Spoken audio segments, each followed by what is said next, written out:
Porque não considerava Jesus como Senhor da sua vida. Até o momento em que ele teve encontro com esse Cristo na rua chamada direita. E a Bíblia diz que ele resplandeceu e cercou, e a voz bradou e disse: Saulo, Saulo, por que tu me persegues? Quando ele cai, irmãos, no mesmo momento a sua concepção, a sua visão, o seu entendimento muda, porque ele disse: quem és tu, Senhor?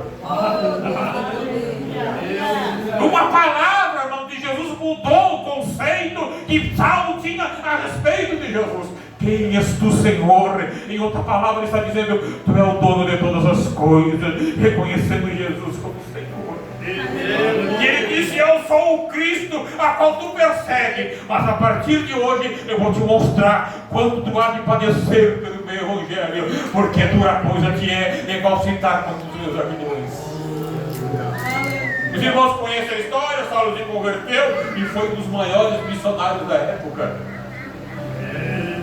E eu tenho um texto bíblico, irmãos, que eu adoro por demais, porque a Bíblia diz que ele tinha que ser apresentado a César, porque agora ele virou inimigo dos romanos também, e eles queriam tirar a vida de Saulo, e ele estava saqueando os infernos, porque Deus deu autoridade na vida deste homem, e ele começou a implantar igrejas por onde ele passava, aleluia, e começou a escrever cartas nas prisões, e o inimigo queria tirar a vida dele. E ele estava sendo levado, aleluia, para se apresentar a César. Mas, em meia viagem, acontece aquele naufrágio que os irmãos conhecem, lá no livro de Atos dos Apóstolos, no capítulo 28. A Bíblia diz que os soldados, todos desapavorados, todos com medo, dizendo: vamos perecer. 14 dias no escuro, não tinha sol, não tinha estrela e não tinha lua, e os homens perderam a força e perderam o ânimo, e disseram: todos nós vamos perecer. Mas a Bíblia diz que o anjo do Senhor apareceu a Paulo e disse: não temas, Paulo, porque o Senhor já te deu a ti, à embarcação, ao capitão e a todos quantos navegam contigo. Nenhuma alma se perderá, nem um fio de cabelo se perderá de ninguém, porque Deus está contigo nesta viagem. Aleluia. E a Bíblia diz que o navio se despedaça. Foi grande a avaria, foi grande a perda. Paulo agora chama o seu período e diz: convém que você tivesse me dado ouvido, porque Paulo já havia aconselhado que eles não deveriam partir do porto de Creta. Mas o soldado, o capitão, com medo que os homens fugissem, ordenou que a viagem continuasse, e agora eles estavam sendo açoitados pela braveza do mar. E a Bíblia diz que quando o navio quebra, Paulo ordenou que os homens comessem, recobrassem o seu ânimo, se alimentassem, porque sem alimento não tem como nadar. Sem alimento, sem estar fortalecido, não tem como continuar a viagem missionária. É por causa dessas coisas, irmãos, que hoje a igreja está parando, porque não se alimentam mais do verdadeiro alimento chamado Palavra do Senhor. A gente não quer mais vir nos cultos de ensino, a gente não quer mais receber a exortação bíblica, os ensinos bíblicos, e nós estamos nos tornando anêmicos, sem força, sem ânimo, e no primeiro vento a gente fica preocupado, na primeira tempestade já abandona tudo, dizendo que não vai conseguir. Mas ainda tem homem de Deus que ouve a voz do Senhor. Glória a Deus. E a todo dia ele está dizendo: te alimenta, te fortaleça, porque você não vai se perder. O navio vai se perder, mas a vida de nenhum de vós se perderá. Companheiros, que a questão desta noite, eu vos digo que a vida de nenhum de vós se perderá. Aquilo que Deus prometeu na vida de vocês vai acontecer, mas fiquem firmes, fiquem fortes, calcem no carro e não retrocedam, pelo amor de Deus, porque Deus vai dar vitória para cada aleluia. E canta aleluia. Glória a Deus. A Bíblia diz que eles vão chegar numa ilha chamada Malta. Paulo era meio doido. Havia acabado de escapar do naufrágio. A Bíblia diz que era noite, estava muito frio, e eles acenderam uma fogueira e foram se aquecer em volta da fogueira. O Paulo, em vez de ir à volta da fogueira, a Bíblia diz que ele foi catar gravetos. Quem é que vai catar graveto à noite, irmão, se o fogo já estava aceso? Somente Paulo. E a Bíblia diz que quando ele vai catar gravetos, Até tem uma mensagem que eu prego, o cabeçalho da mensagem é catadores de graveto, que eu incluo também lá Sunamita, que estava juntando os gravetos. A Bíblia diz que agora Paulo, quando ele vai juntar a lenha, uma vibra pega da mão desse homem. E ele vem com aquele feixe de lenha e a vibra vem pega na sua mão. Porque quando tem alguém que quer fazer a vontade de Deus, sempre vai ter vibra para se levantar. Esteja preparado, igreja, quando você se dispuser a fazer a vontade de Deus, evangelizar, pregar, aleluia, anunciar a Jesus, vibras vão se levantar. Mas se você está com o graveto e se tem fogo aceso, a Bíblia diz que só o chacoalhou a vibra do fogo e nenhum mal lhe sucedeu. Seja um catador de graveto, aleluia. O fogo está aceso, mas dá para melhorar. O fogo já está aceso, mas uma hora ele vai apagar. Então tem que ter reserva de graveto, tem que ter reserva de lenha, aleluia. As coisas estão bem longe, irmão. Não precisa orar, não precisa consagrar. Precisa sim, porque amanhã vem dia difícil. Amanhã o fogo pode se acabar, mas se você for um catador de graveto, o fogo vai continuar aceso. Aleluia. É claro que Deus não iria levar Saulo para aquela ilha de balde. Não era só para salvar ele e os companheiros, não. A Bíblia diz que Públio, seu pai estava enfermo, com febre e disenteria, e Saulo vai lá e coloca a mão sobre ele, e Deus cura aquele homem. A Bíblia não relata, mas a história diz que todos aquela ilha se converteram. Foi um ponto onde os marinheiros, os missionários futuros, chegavam para passar e para descansar das viagens missionárias. Deus preparou um lugar de descanso para aqueles que iriam continuar aquele trabalho após a morte de Paulo. Glória a Deus. Bendito seja o nome do Senhor. Eu falava ontem no programa da rádio, na TV dele, melhor dizendo. Eu venho de uma família muito pobre, muito humilde. Mas penso numa família pobre, nós somos em 10 irmãos. Meu pai sempre trabalhou de granja, ganhava pouco. Minha mãe doente, muito enferma. Eu fui morar em Massamarão, eu tinha meus 6 anos de idade, eu morava no Rincão da Árvore. Quase 41 anos que eu moro ali. Meu pai bebia demais. E era um tormento em casa. E a igreja de Massamarão, eu me lembro criança. Nessa época eu devia ter meus 12 anos, aproximadamente 11 para 12. Minha mãe sempre nos médicos, meu pai sempre para fora, e a gente ficava sozinho. Hoje ainda ela dizia, a gente vendo algumas coisas, ela dizia assim, eu me lembro quando vocês iam para a escola, e eu não tinha café para dar para vocês. Não tinha um pedaço de pão para dar. A nossa mochila escolar era um saco de arroz ou de açúcar quando esvaziava, porque sempre estava vazio mesmo. Então sacola, escola sempre tinha. E o que mais tinha era saco vazio em casa. E ela começou a se lembrar e ela quis chorar e disse que já passou esse tempo. Deus foi bondoso e Deus nos alcançou pela sua infinita misericórdia e graça. E ela começou a receber visita dos crentes na nossa casa. Alguns começaram a ir ali. Num tempo que houve lá um movimento, se separou a igreja. Mas Deus, em meio a essas turbulências, Deus sabe trabalhar. Aleluia. Aleluia. E chegaram na casa de minha mãe e falaram de Jesus para ela. Até então ela ia do centro espírita. Ela começou a frequentar os cultos e nos levava meio que na mala, cansada daquela vida, irmão Josué. Doente, com 39 quilos. Meu Deus, aleluia. Criou 8 filhos sozinha, os outros 2 moram longe, porque foi o primeiro casamento do meu pai. Meu pai chegava e fazia nós buscar uma garrafa de cachaça e era um tormento. A gente tinha que esconder o revólver, a gente tinha que esconder a faca. Era um homem agressivo e aquilo foi colocando um sentimento no meu coração de ódio contra o meu pai. Mas a minha mãe começou a frequentar os cultos. E eu, um jovem rebelde, cresci naquele ambiente conturbado. E o inimigo colocou um sentimento no meu coração. Quando ficar maiorzinho, vou matar a Sibéria. Eu vou dar fim no sofrimento da minha mãe. E aquilo foi tomando conta do meu coração. E quando ele ia embora, eu ficava torcendo, tomara que capote a moto e morra essa praga. E a mãe me dizia: não diz isso, meu filho, mas eu não gostava, eu não suportava mais olhar para ele e ver todas as coisas que ele fazia para minha mãe. Mas a minha mãe, quando entrou naquela igreja, Jesus falou com ela aceitou a Jesus como o Senhor da sua vida. E Deus lhe fez uma promessa que toda a sua família um dia serviria a Ele. E ela se agarrou naquela promessa com unhas e dentes. Aleluia. E eu louvo a Deus pelos meus irmãos que foram à nossa casa. Os anos foram passando. 16 anos eu formei família, casei jovem. Não tinha nada, só a vontade de casar. Meu colchão era um colchãozinho, que nem uma fatia de mortadela, dessa grossura. De solteiro, e a gente dormia em cima de um compressado com 4 galões de óleo diesel embaixo. Era a nossa cama. Aleluia.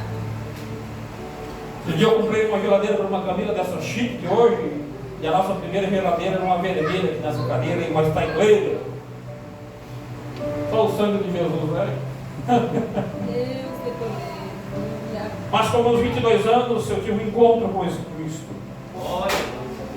Uma noite de quinta-feira Jesus mudou a minha história. Voltei para a minha cidade, isso aconteceu na Santa Taquara, e quando eu cheguei lá, disse para a mãe: agora vamos servir a Jesus.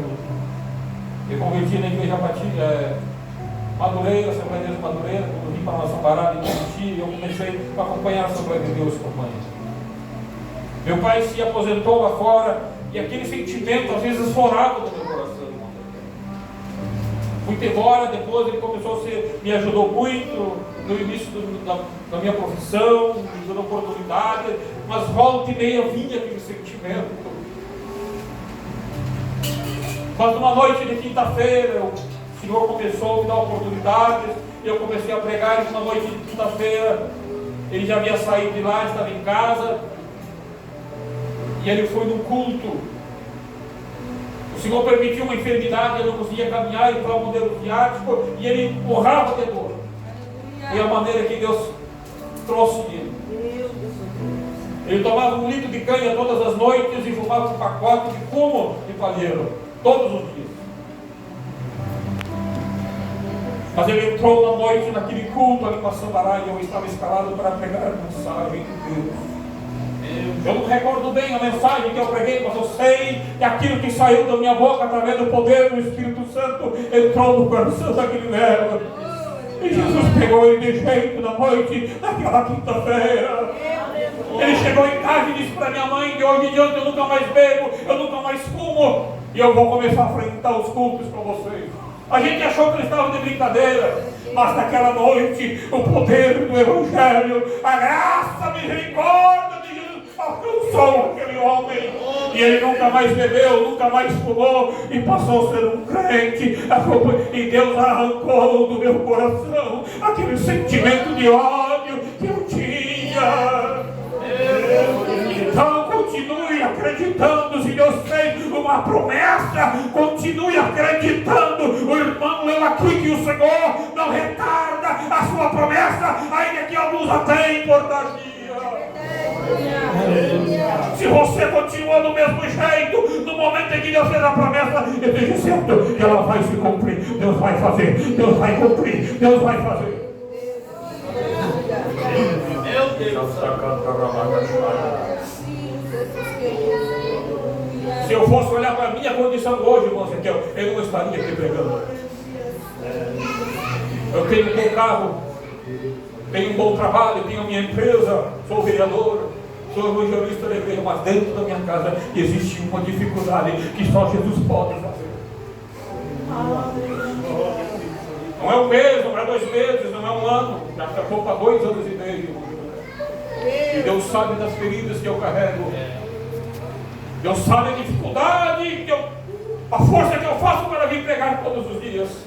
Falar do poder de Deus, falar da misericórdia, que Jesus salva, que Jesus liberta. Quando dentro da minha casa eu estou à espera de um milagre. Mas eu sei que esse dia vai chegar. Porque eu creio num Deus que tem todo o poder no céu e na terra. E se Ele não fizer, eu vou continuar adorando a Ele do mesmo jeito, porque eu não sirvo a Ele por troca, eu sirvo a Ele porque porque eu aprendi a amá-lo pela sua misericórdia e poder. Aleluia!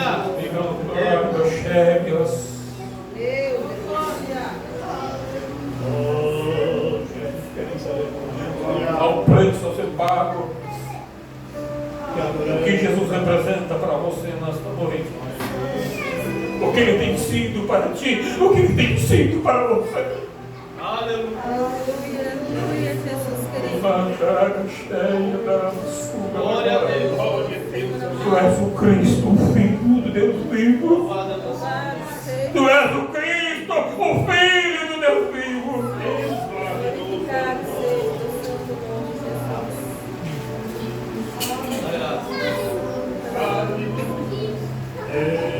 Se você olhar o contexto aqui, você vai ver Pedro confessando a Jesus. O Senhor dizendo: Pedro, não te alegra, porque vem dias difíceis, Pedro. Serei preso. Vou tirar a minha vida, não, Senhor, isso não vai acontecer. Eu não vou permitir, Pedro. É tão insignificante, Pedro. Eu te digo que antes que o galo cante 3 vezes, tu me negarás, Pedro. Não, Senhor, não te negarei. Mas a Bíblia diz que ele negou, Senhor. E ele olhava aquela cena mortífica, aquela cena terrível do Calvário, Jesus pendurado de braços abertos, e Pedro não teve coragem de chegar lá. Ninguém, meu mestre. Eu não consegui defendê-lo. Na primeira oportunidade eu fui covarde.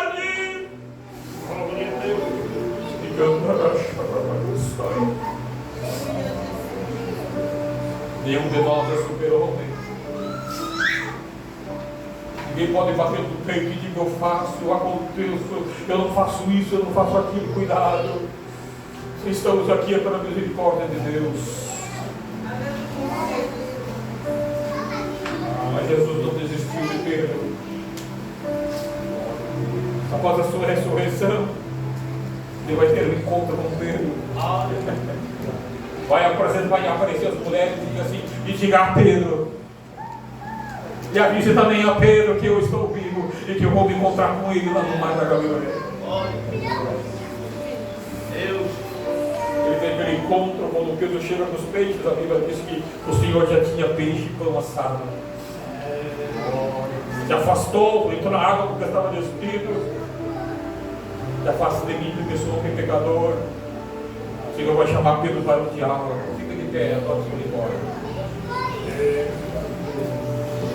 Deus. Aquela cena se repetia na sua mente e eu neguei. Eu não tive coragem de defendê-lo no madeiro. Quando os soldados vieram, eu que me achava o valentão, eu que me achava aquele que ia defendê-lo, eu não tive coragem de defendê-lo. E Jesus olhando para Pedro. Aí o Senhor vai dialogar com ele e vai dizer: Pedro, tu me amas, Pedro? Eu te amo, Senhor. O Senhor vai perguntar para a segunda vez: Pedro, tu me amas? Tu sabes que eu te amo. O Senhor vai perguntar para quantas vezes Pedro negou Jesus? 3.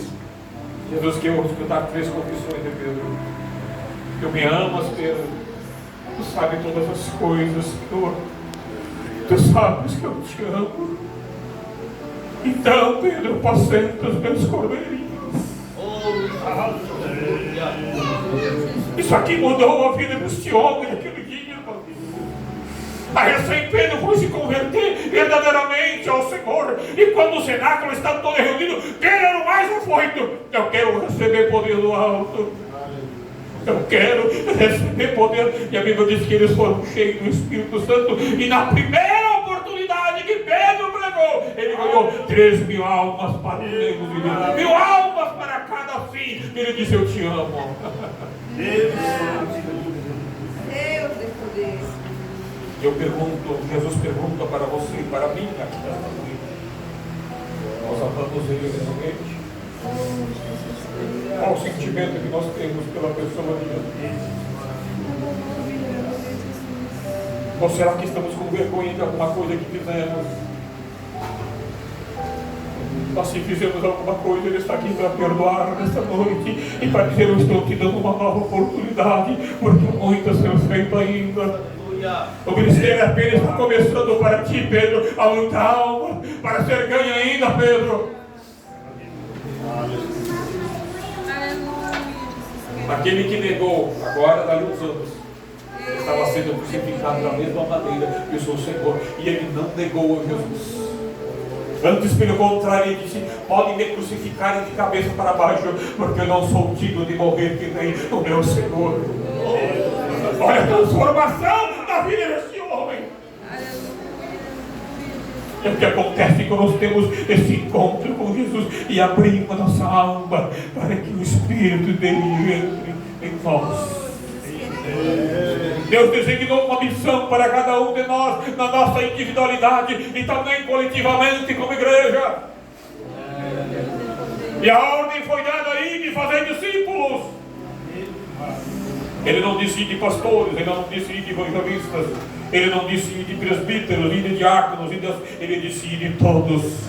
E de fazer discípulos, e de pregai a minha palavra, e de falai do meu amor, e de falai da minha misericórdia. E de por todo o mundo, e pregai o evangelho a toda criatura. Quem crer e for batizado será salvo, e não crer será condenado. E esses sinais hão de seguirem aqueles que crerem em meu nome: expulsarão demônios, falarão novas línguas, e se impor as mãos sobre os enfermos, eles serão curados. Se beber alguma maldiz, não lhe fará dano algum. Deus, aleluia. Da Gacerra Rochada. Glória a Deus. Te adoramos, Jesus. Deus, Por que os sinais não acontecem mais? Por que os sinais não acompanham mais a igreja? Eu falei isso ontem lá no programa da TV. Oh, Jesus, Porque aleluia. nós esquecemos de como cultuar a Deus.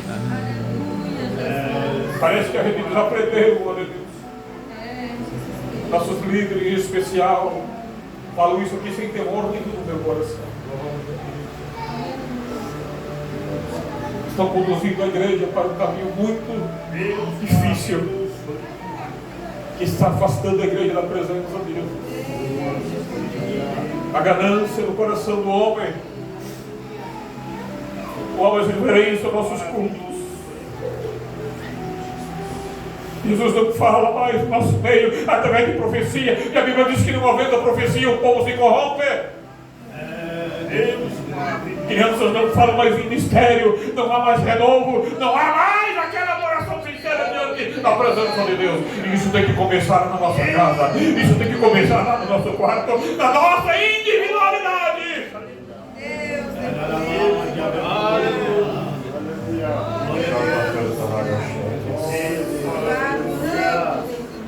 Deus maravilhoso. Pedro não foi tirar férias, a Bíblia diz que ele subia, ele e João junto ao templo para orar. Aleluia. Nós não queremos orar mais. Eu falo por mim mesmo, por experiência própria. E não é bom orar, dói o joelho, dói a coluna, dói o cotovelo, mas existe uma necessidade de buscar a presença. E nós não vamos conseguir ganhar almas. Nós nunca vamos conseguir mudar a cidade se a gente não orar e buscar a presença. Porque é na oração que Deus vai mostrar como trabalhar, é na oração que Deus vai mostrar aonde ir, o que fazer, da maneira que a gente deve agir. Aleluia. Mas nesta noite o Espírito Santo do Senhor está falando conosco. Volte ao primeiro amor. Volte a orar e buscar a minha face. Mas eu já estou desabituado, eu já nem levanto mais, a madrugada faz muito tempo. Comece por esta noite. Comece de novo a colocar em prática. Isso aqui é como andar de bicicleta, a gente não esquece, pode até sair com dificuldade, cansar, não ir muito longe, mas o importante é recomeçar.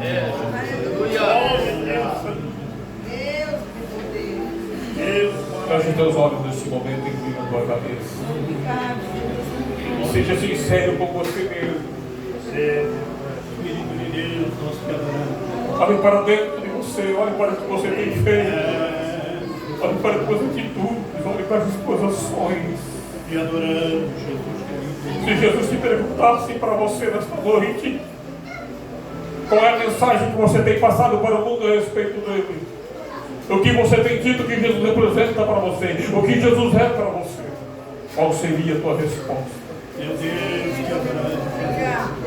Qual seria a tua resposta? Oh, aleluia. As pessoas que olham para você, será que elas têm encontrado, têm visto Jesus na tua vida, nas tuas atitudes, nas tuas obras?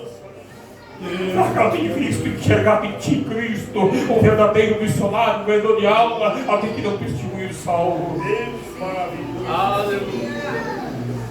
Coisa mais triste que tem é quando a gente escuta alguém dizer: eu não vou mais na igreja por causa de fulano, por causa de Beltrano. Que a gente não venha ser pedra de tropeço para ninguém, mas que a gente venha atrair como um imã, atrai o aço. Deus é uma mensagem dura que Deus colocou no meu coração nesta noite, mas a mensagem que nós precisamos ouvir, porque o primeiro que ouve aqui sou eu, depois é você. Porque o ouvido mais próximo da minha boca é o meu. Isso pega para mim também, uma espada de dois gumes, ela corta tanto ali como aqui. Oh, aleluia.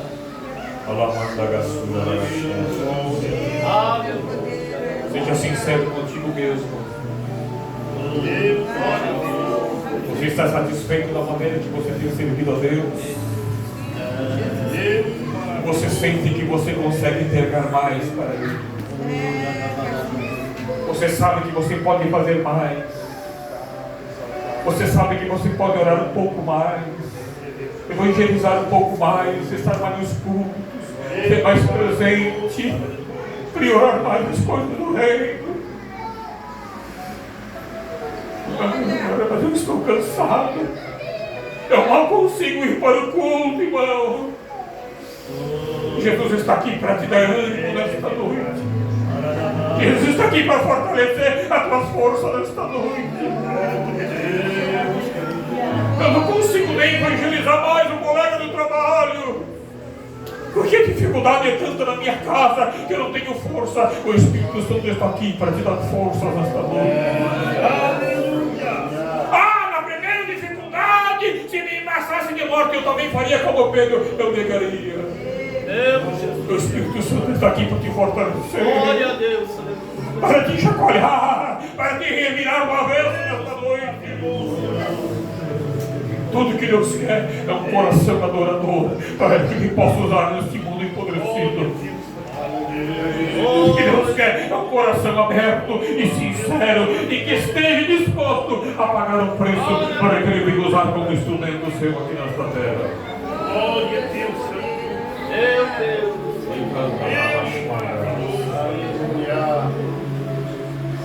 Vamos orar. Você não precisa nem sair do teu banco, pode ficar onde você está. Mas se você puder pegar da mão desse irmão que está aí, ou se você quiser abraçar,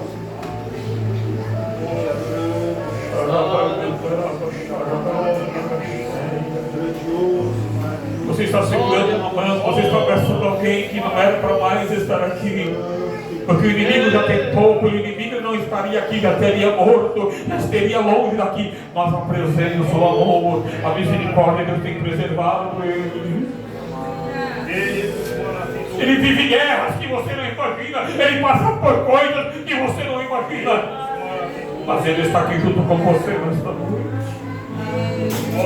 É o companheiro que Deus te deu para você servir a Jesus nesse tempo que nós estamos aqui. Você não vai orar por ti aguardando, você vai orar por esta pessoa que você está do teu lado, e da esquerda, da direita.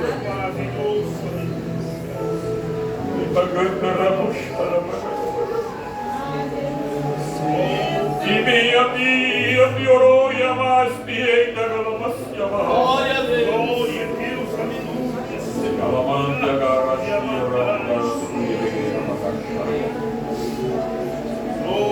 e cantarai, eu sou e amante, ai. Me querei, não irás, me amante. miséria. Glória a Deus. Vivia do Yamaste, que entaraço e amarela eu que te chamei, filho, não temas. Eu disse, Deus, tem muitos dos meus no Espiritismo. Tem muitos dos meus no ocultismo, mas o Senhor, teu Deus, te diz nesta noite, busca-me, Deus. Eu vou começar a salvar os teus da tua casa, os teus da tua esposa, os teus da tua família. Eu cuido de tudo, diz o Senhor. Sou eu que te uso, sou eu que te capacito e te encho da minha graça para te ser a minha testemunha, diz o Senhor. Aleluia!